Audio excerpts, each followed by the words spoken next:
umpisahan agad natin mga kababayan na in order, ah, in order to protect the Queen to become the president in the Philippines in 2028, we need to sacrifice.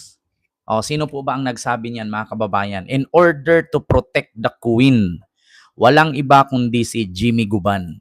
So yun nga po mga kababayan, sabi ko nga sa inyo Sabi ko nga sa inyo mga kababayan, handa sila na ipagkanulo ang kanilang buhay. Handa silang mamatay para maligtas ang kanilang idol na walang iba kundi si Sara Bangag, lustay, tarantadong sinungaling magnanakaw na Duterte. Oo, kita nyo mga kababayan, kita ninyo kung gaano katarantado, 'di ba? Mga kababayan, kita nyo kung gaano katarantado si Sara, putragis na 'yan. Ito po, Sir Darwin Tolentino, ito po ang dahilan kung bakit gaano katarantado si Sara. Putang ina niya. Oo, mapapaumlala ka talaga mga kababayan. Ito po, no? Kung nakita nyo po mga kababayan, ito po ang isa sa pinakatarantadong ginawa ni Sara na hindi ko talaga mapapatawad. Kahit pa magkulkog siya siyang bilat diha, magbilang siya siyang bulbul og iyang ugay-ugayon iyang tinggil, di gyud ko mo sugot nga sa lamian ko mo tan-aw gihahak. Sa totoo lang mga kababayan, ganito po katarantado si Sara. Biruin niyo ito pong aking ipapakita ngayon, talagang maloka kayo dito. Bakit? Biruin niyo yung mga pangalan sa confidential fund, kung alam nyo lang, ikaw ba naman may apelyido Bilat, apelyido Pusa, apelyido Pagong, ay nako. Kung alam nyo lang mga kababayan, kaya nga tinawag si Gina Acosta na you are stupid in the name of blind loyalty.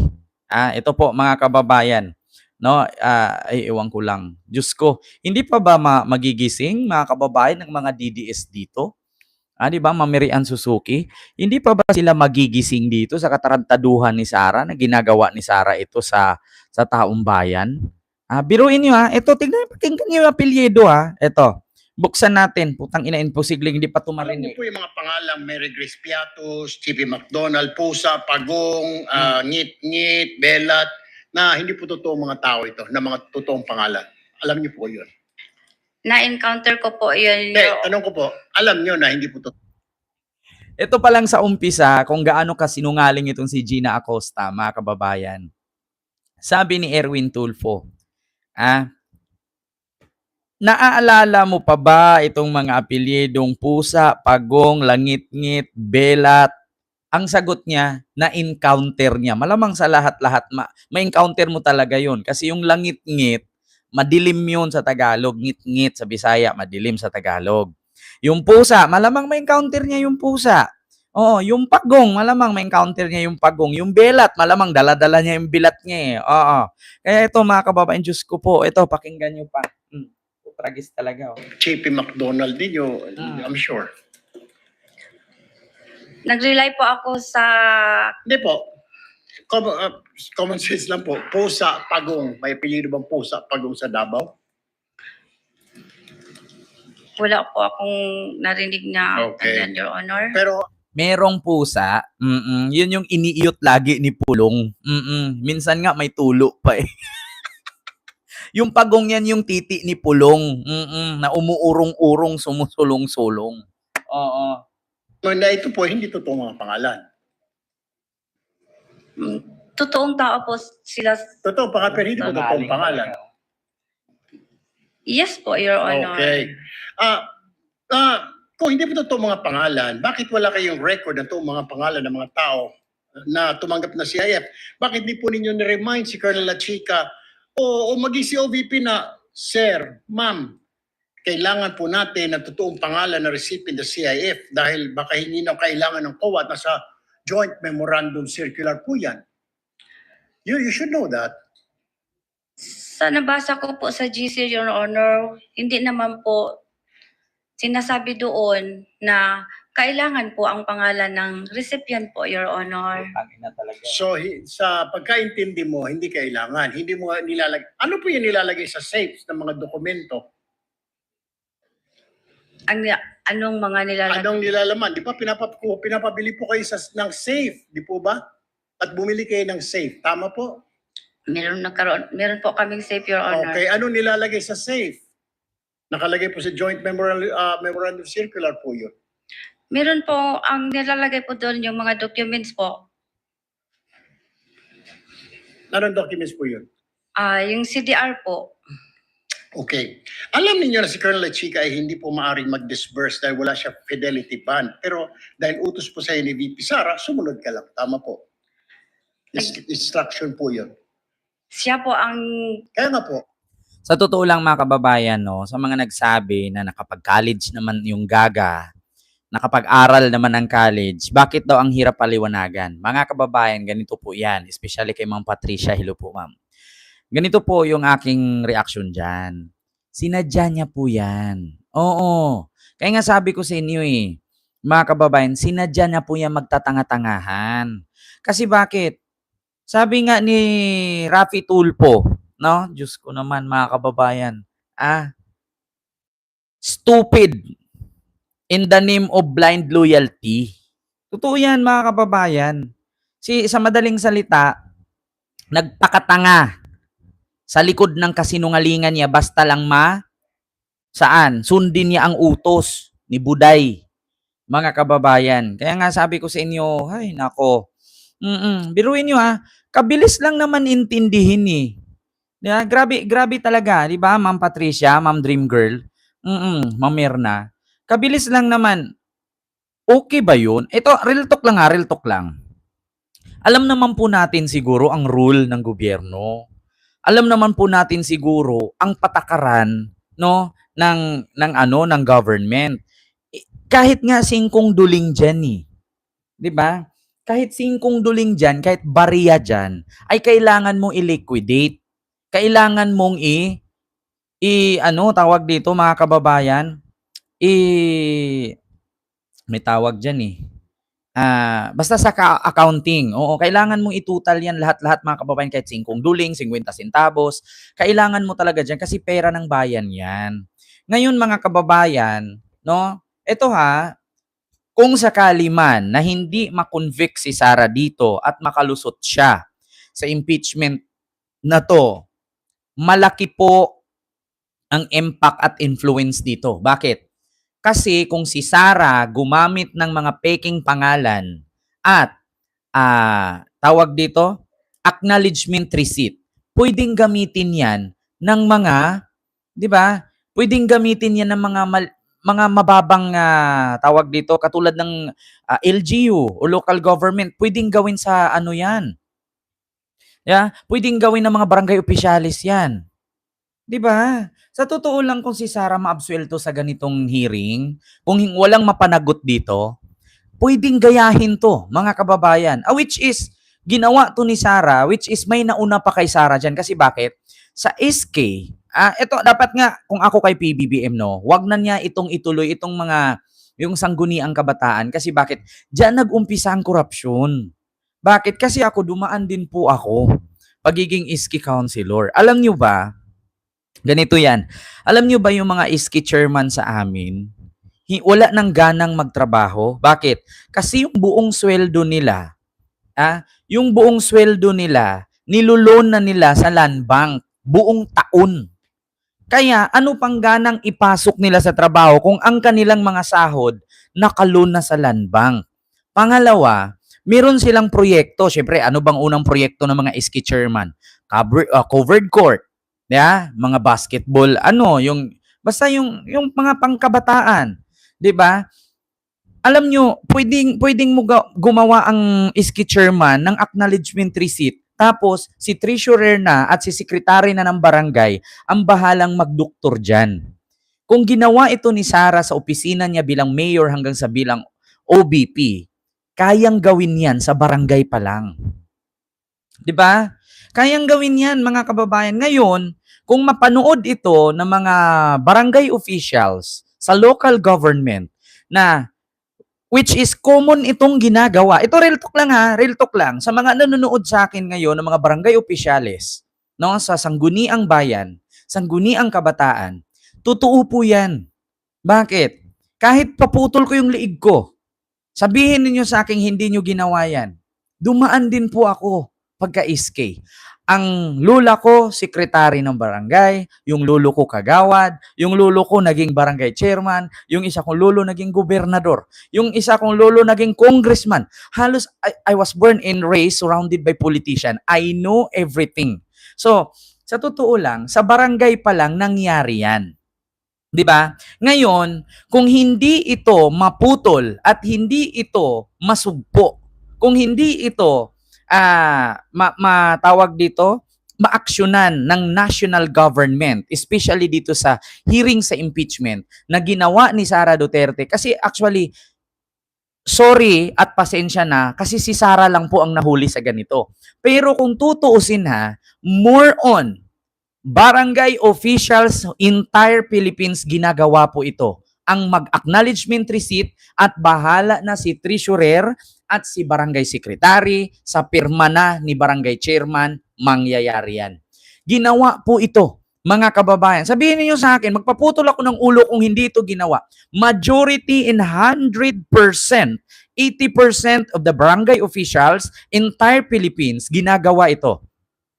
Katulad niyan, meron kang papalinis na kanal. Ito example ko sa inyo. Ang magpapalinis ng kanal sa bawat barangay estero, gawain ng mga sangguniang kabataan yan. Trabaho ng sangguniang kabataan yan. Magpapalinis ka ng mga kalsada, pagpipintura ng mga gilid ng kalsada. Kasi sa amin sa probinsya, kung ang gilid ng kalsada namin, ang project ng mga iski officials, barangay officials, sangguniang kabataan, yung mga malalaking bato, i-file namin yan sa gilid ng kalsada. Pipinturahan namin ng puti para paggabi, kasi hindi pa uso yung mga solar lights noon eh. Pipinturahan namin ng bato. Lahat ng mga nagpipintura doon, may merienda yan. Bukod sa mga opisyalis na mga sangguniang kabataan, may merienda yan. Ang tanong, saan kami bibili ng merienda? Malamang doon sa mga sari-sari store. Pangalawa, paano namin i-reimburse yung nagastos namin kung ang sari-sari store, wala namang official receipt yun. So, ang mangyari, acknowledgement, sulat kamay. Minsan nga, walang sulat kamay mula sa tindahan eh. Si iski chairman na yung bahala. O, eto, nakaubos tayo ng 3,000 ha. O, inot mo yan, barangay secretary, alam mo yan, witness ka, witness kayo. 3,000 na ubos natin. Ngayon, syempre, ang lahat ng miyembro ng Sangguniang Kabataan together with barangay secretaries, kasi si barangay secretary sasama talaga yan. Kasi siya yung magsulat kung anong nangyari, di ba? O tapos inspeksyonin niya ni chairman at ni city ni treasurer. Inspeksyonin nila yan. Ngayon, mga kababayan, hindi natin alam kasi ang mag-uusap-usap niyan sa loob na ng barangay, si iski chairman, si secretary, si treasurer, at si barangay chairman. Ngayon, imbis na 3,000 lang yun, pwedeng gawin yun ni iski chairman, yung 3,000 gawin mong 6,000. Si treasurer na bahala dyan at si secretary sa pirma ni chairman pangdulo. Ganun ang nangyari dito kay Gina Acosta. Ngayon mga kababayan, take note, isang barangay lang yan. Hindi ko na pangalanan kung anong barangay yan. Tapos, take note, ilang barangay meron ang ating bansa. Napakarami po. Libo-libo po yan. Ngayon, kung lahat ng barangay ay ginagawa yan, sa 100% barangay, ginagawa yan ng 80% barangays. So ngayon, napapanood ito ng Sangguniang Kabataan at Sangguniang Bayan at mga local governments na maskin sa munisipyo ginagawa yan, mga kababayan. Ngayon, kung hindi ito masugpo, dito sa Senado ang impeachment na to dahil sa acknowledgement receipt at reimbursement sa mga nagastos nito, kung hindi ito masugpo-sugpo, patuloy at mananatiling gawain at tradisyonal na ito sa mga barangay officials. Totoo yan, not only for barangay officials but also in local munisipyo or capital. Gagawin to, mga kababayan. Kung hindi ito matuldukan, hindi ito masugpo, na walang mapanagot dito, traditional na itong gagawin. Bakit? Mamatay na lang ako, mamatay na lang tayo ngayon, maubos naman ang ating edad kasi hindi man tayo abot 100 years old lahat, mamamatay naman tayo. Itong kalakalang ito, kalakarang ito, itong ginagawang ito, tuloy-tuloy ito, mga kababayan, kung walang mapanagot dito. Kasi bakit? Kung kayang gawin ng Office of the Vice President to, kayang gawin ng mga local governments yan. Bakit nagawa ito ni Sara? Kasi gawain niya ito nung nasa mababa pa siya. Nung nasa LGU pa siya, ginawa na niya ito. Walang pumalpa, walang pumiyok, walang nagreklamo, walang sumilip kasi lahat sila ginagawa nila to. Ngayon, kung ikaw barangay chairman, sisilipin mo yung karatig mo barangay, wag mong sabihin wala ka rin ginawang ganyan. Kaya walang sumilip. Pasalamat tayo na itong problemang ito dito sa maliit na acknowledgement receipt at reimbursement, dito nag-umpisa ang korupsyon. Ito ang pinakamababang level sa ating politika sa Pilipinas, nag-umpisa ang korupsyon dito sa mga SK, sangguniang kabataan. Una, halimbawa, merong proyekto ang sangguniang kabataan. Sasali kayo kasi sa probinsya uso ang mga sinulog-sinulog. Uso ang mga hudya-hudyaka, festival. Ngayon, di ba sa bawat barangay may representante kayo. So sa bawat barangay, kukuha kayo ng pondo niyan. Saan gagamitin? Kukuha kayo ng uniform ng mga dancer, uniform ng mga magtuturo. Kasi sasali nga kayo sa isang patimpalak, katulad ng mga sinulog, katulad ng mga festival. Saan ka kukuha ng pondo? Sa barangay. So, imbis na 5,000 lang ang nagastos ninyo, pwede mong gawing 10,000 yun kasi mata-mata nga lang Acknowledgement receipt, bahala na si chairman, bahala na si secretary, bahala na si treasurer. Dito mag-umpisa ang korupsyon. Mga kababayan, dyan sa mga pamirya-merienda. Oo. So, kaya nagawa ito ni Sara noon, hanggang sa naging OVP siya, nagawa niya pa rin ngayon. Sorry na lang kasi nasilip siya. Pero majority, mga kababayan, sa lahat ng politika sa Pilipinas, ginawa ito. Di ba? Ginawa ito, mga kababayan. Bakit? Kasi expert na si Sara Batikan na si Sara. Batikan na si Sara. Bakit? Saan ba siya nag-umpisa? Di ba nag-umpisa siya sa pagiging mayor? Diba? So sa pagka-mayor pa lang, ginawa na niya yan. O ngayon, sa mga barangay opisyalis pa lang, ginawa na yan So sanay na siya. Ilang taon siyang nanungkulan. Bilang mayor, vice mayor, hanggang sa naging OBP, sanay na sila. At saka take note, dynasty sila sa Davao. Walang masisilip. Bakit? Kung ang kanyang pamangkin barangay chairman, hindi yun masisilip. Bakit? Kasi ang tsuhin mayor. Ang lulub president. Ang tiyahin vice president, yung tsuhin congressman. Walang masisilip kasi lahat magtatakipan sila. Una, barangay chairman yung pamangkin niya. Mangurap yun, susumbong kay mayor, ililigtas ni mayor yun kasi ang tsuhin mayor magsumbong yung kay congressman. Ililigtas ni congressman yun kasi ang tsuhin congressman Magsumbong kay OBP. Ililigtas ni OBP yun. Bakit? Kasi tiyahin niya yung OBP. Iligtas kay isumbong kay president. Paano mo isumbong? Lolo nga president. 'Di ba? Mag-like po tayo, mga kababayan. Kaya sabi ko sa inyo, tradisyonal na po ito. Culture na ito sa ating gobyerno. Sana may mapanagot dito para hindi pamarisan. Bakit? Kasi as long as hindi mapanagot dito, si Sara Duterte, mga kababayan, patuloy na gagawin ng mga local government yan. Oo, totoo yan, mga kababayan ha. Ako nagsabi sa inyo, mga kababayan, patuloy na gagawin yan. Continue. Designate ni Ma'am BP Sara na security kaya- officer, Your Honor.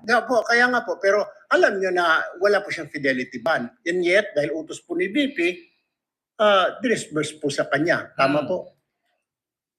Yes, Your Honor. Okay. So, tanggap mo rin po ang rason ni Colonel Lachiga na huwag ka na magtanong kasi confidential fund yan. Hindi ka pwede magtanong. Despite the fact na ikaw ang disbursing officer at baka sumabit ka. So, hindi mo na tinanong, ano ba talaga ito, Colonel? Di ba, Ma'am Mary Ann Suzuki, Ma'am Lily Tunini, Ma'am Aurelia Soriano. Totoo yan, ginagawa ng barangay yan. At delikado ito, baka sumabit ako. Tama na ba yung sagot niya? Huwag ka na magtanong. Katulad yan, sa tanong ni Erwin Tulfo, hindi ka ba natatakot na baka sakali masasabit kayo dyan. Paano ka sasabit? Ipinirmahan naman ng Vice President. So ang sayo doon, tanggi ka lang ng tanggi. Sabihin mo, wala kang alam, di mo alam, sumunod ka lang sa utos. So ngayon, hindi mo naman mapakulong yun. Bakit? Vice President yun eh. Sino ba namang tangang babangga nun? Yeah. So ang tanging gawin ni Gina Acosta dyan, magtatanga-tangahan. Yeah? Magbubububuhan. Oo, kunwari walang alam, hindi nakaintindi, ang hirap paintindihin. Pero alam niya yan sa sarili niya. Sanay yan, Diyos ko, mga kababayan. Hindi nga natin alam, baka si Gina Acosta bago isinalang yan. Diyos ko, ilang beses umiiyak yan, ilang beses briefing yan, ilang beses sinigaw-sigawan yan sa loob ng kanyang amo. Baka sabihin, baka ito yung itanong sa'yo. So, anong isagot mo niyan? So, si Gina Acosta naburyong na. Bukas, itatanong na naman to ulit. Anong sagot mo dyan? Diyos ko, mga kababayan, binibrainwash na nila si Gina Acosta dyan. Tinitrain na yan kung paano maging tanga, paano hindi makaintindi ng Tagalog kahit nag-college naman, paano hindi marunong mag-Tagalog. Diyos ko po, biruin mo, magiging staff ka ng OBP, tapos tanga ka. Di ba? So, talo ka pa pala sa mga sales lady sa SM kung gano'n. Talo ka pa pala sa nagtitinda ng isda sa palengke kung gano'n ka katanga. Hindi mo maintindihan. Sabi ni Erwin Tulfo, tama ba na merong tumanggap ang pangalan o apelyido Bilat? So anong sagot mo? Ay, na-encounter ko po yan, Your Honor. Putang ina, di ba? Tinatanong ni Erwin Tulfo, tama ba? Saan ka po nakakakita sa Davao na may apelyido Pusa, Pagong, Bilat, Langit-ngit? Di ba? Kaya sa totoo lang, mga kababayan, ginagawa tayong tanga. Kaya para sa akin, hindi naman ako tanga, pero alam niyo yung kabubuhan ng DDS. Ewan ko lang sa mga DDS. Mga kababayan, tanong ko lang, ewan ko lang sa mga DDS kung hindi pa ba sila nagising sa ganito. Kasi ang ganito, yung tanong ni Erwin Tulfo, meron po bang apelidong Pusa sa Davao? Meron po bang apelidong Pagong, Bilat, Langit-ngit? Alam niyo ang sagot ng mga DDS niyan? Confidential nga ni. Yun lang rason nila. Confidential nga ni. So pag sinabi mong apelidong Bilat, wala ka nang paki doon. Bakit? Confidential nga ni. Diba? Pero kung iisipin mo yon, sino ba namang tanga? Apelyido Bilat. Sige, ulitin ko ha. Ilang beses ko na to sinabi. Halimbawa, ang pangalan ko Kent. Apelyido ko Bilat. Do you think makagraduate ako ng elementary? Do you think hindi ako makapatay? Siguro isang araw, 2 araw, nakasaksak na ako ng lapis sa classmate ko sa grade 1. Kent Bilat. Kent Bilat. Do you think ako, estudyante na ilapis, hawak? Sasabihin ng katabi ko, si Kent, apelyido Bilat. Hindi ka ba maburyong araw-arawin ka Bilat? Putang ina, kung hindi mata ang masaksak mo ng lapis, liig. O baka nga palamunin mo pa ng kamao yung muka ng kaklase mo eh. 'Di ba? Apelyiduhan mo Bilat, maniwala pa ako apelyido Bayot. Meron talaga, pero yung Bilat wala. Wala akong nakita sinong tanga ikaw, mga kababayan. Siguro kung apelyido mo Bilat, mas piliin ko pang manirahan sa Thailand. Bakit? Hindi naman nila alam kung ano yung Bilat eh. Kasi kung elementary ka, grade 1, siyempre, dati, sa panahon natin, mga 1980s, mga 90s, grade 1 tayo, marunong na tayo magsaing. Unlike ngayon, hindi pa nga, grade 1, Diyos ko, dede pa. Diba? Siyempre, sabihin agad ng classmate mo, Kent, dakog Bilat, bahog Bilat. Oo, bahog Bilat. Gaganunin ka. Liig na lapis, baon. Mata, baon ang lapis. Kung ako abutin. Diba? Tapos, kita nyo? Ngayon, mga DDS, sa bagay, ang mga DDS nga naman, narcissist yan, mahirap intindihin kasi lagi sila ang tama, tayo ang mali. Google nga, fake news eh, sila hindi eh. Kaya, biruin nyo ha, tapos sunod sa Bilat, Pagong. Tapos Pusa. Langit-ngit. Siguro, may narinig ako apelido Langit-ngit, meron nga apelido Bayot eh. May apelyido, kulot. Oh. Pero yung Bilat, mga kababayan, putang ina, sige nga, magpa-enroll ka nga, apelyido mo Bilat. Sige. Sinong gusto magpalit register dyan? Samahan ko sa city register, apelyido mo Bilat. Sasamahan kita, ako magastos. Basta magpalit registered ka, palitan mo birth certificate mo, apelyido mo Bilat. Tapos, pag nakaanak ka, sige, sundin nila, apelyido mo Bilat. Putang ina, tignan mo lang yung anak mo kung hindi uuwi yan ay black eye o di kaya nakapatay. 'Di ba? Kaya sa totoo lang, mga kababayan, tinarantado talaga tayo ni Sara sa totoo lang. Kung nakaraan nga, Makati Pukiko, Gina Cool, Fininger siya. Kita nyo yan? Tapos ngayon, no, makikita nyo, mga kababayan, kung hindi ba naman katangahan nito, saan ba yung apelyido na yan? Ito, to, basahin nyo, Antonio Pagong, Timon, ano to? Timon Andrew Pusa, Dun Piang, may piang pa, ibig sabihin ng piang, pilayan sa Tagalog.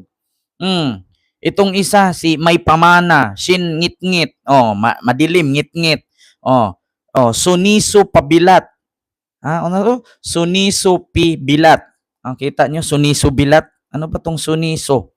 Suniso Pibilat, dako, ang laki ra ba ng ang laki talaga ng na-receive, 100,000. Pagong Pusa Bilat nakatanggap ng confidential fund. Putang ina talaga, Kita nyo post ng ABS-CBN yan, Ayan, Ayan, ABS-CBN, post. Nakalagay sa kanilang caption. Alam nyo, pagbasa ko talaga kanina, putang ina, kasi syempre, nakaganon yan, So, syempre, medyo malaki-laki yung space, konti lang yung picture. Nakalagay dito sa ABS-CBN. Pagong Pusa Bilat nakatanggap ng confidential fund. Kaya natatawa ako mag-isip. Sabi ko, ano na naman to? Yung nakaraan, Makati Pukiko. Yung nakaraan, merong ano ba yun? Gina Cool. Tapos tumuwad. Ito naman, Pagong Pusa Bilat, nakatanggap ng confidential fund. Tapos ang sagot ng mga DDS nito, confidential nga ni, kaya ang pangalan niya, Pagong Pusa Bilat. Putang ina. Ito, Pagong Pusa Bilat nakatanggap ng confidential fund. Nagpresenta ng bagong acknowledgement receipt ang prosecution ng ilang nakatanggap ng confidential fund ng Office of the Vice President. Prosecution present acknowledgement receipt of OBP confidential fund recipients. Antonio Pagong, 100,000. Timon Andrew Pusa, 100,000. Dun Piang, 250,000. May Pamana, 150,000. Shin Ngit-Ngit, 150,000. Suniso Pibilat, Utang ina. Buti pa itong mga apelyidong demonyong to nakatanggap ng Ito pa, kung ang pagmumura sa politiko na kurap ay nakakamatay, ubos kayong lahat. Putang ina talaga.